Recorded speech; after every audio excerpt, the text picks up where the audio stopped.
જય માતાજી, હર હર મહાદેવ। મિત્રો આજે મહાશિવરાત્રિ છે। આજે આપણે આદિયોગીનું જે સ્ટેચ્યુ છે, મહાદેવજીની જ્યાં મોટી પ્રતિમા છે, ત્યાં આપણે આવી પહોંચ્યા છે, જે ભુજ શહેરથી 10 કિલોમીટરના અંતરે આવેલી છે। ત્યાં આપણે આજે જઈએ અને દર્શન કરીએ। ચાલો। આજે મિત્રો અહીંયા જે મહાશિવરાત્રિ છે એટલા માટે અહીંયા ભાંગની પ્રસાદી દેવાઈ રહી છે। તે આપણે આજે ભાંગની પ્રસાદી લઈએ। ચાલો આપણે આજે ભાંગની પ્રસાદી લઈ લઈએ અને અહીંયા આદિનાથનું મંદિર છે, ત્યાં આપણે દર્શન કરવા જઈએ। ચાલો, જે આદિનાથ મહાદેવજીનું મંદિર છે ત્યાં મંદિર આપણે આવી પહોંચ્યા છે। હવે આપણે મહાદેવજીના દર્શન કરીએ। ચાલો મિત્રો, આદિનાથ મહાદેવની પ્રતિમા જે ડુંગર ઉપર આવેલી છે, તે આપણે અહીંયા દર્શન કરીને પછી આદિનાથ યોગીની જે પ્રતિમા છે ત્યાં આપણે જઈએ। ચાલો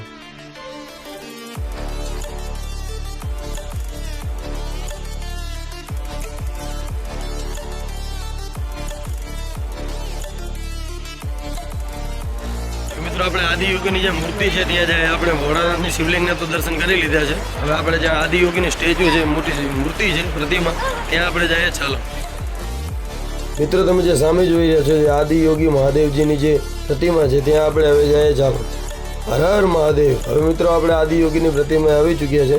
હવે આપણે મહાદેવના દર્શન કરીએ। ચાલો, હર હર મહાદેવ।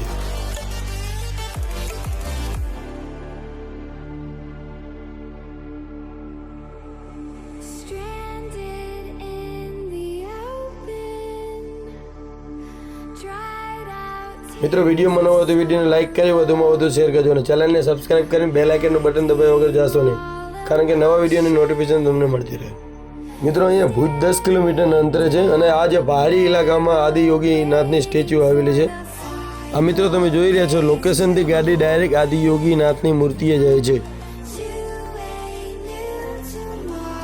મિત્રો, જે મહાદેવજીની જે પ્રતિમા છે ત્યાંથી આદિનાથ મહાદેવજીનું મંદિર કેવું લાગી રહ્યું છે તમે દ્રશ્ય જોઈ શકો છો। મિત્રો, આવા જ વિડીયો જોવા માટે અમારી ચેનલને લાઇક કરો, વધુમાં વધુ શેર કરો। જય માતાજી, હર હર મહાદેવ।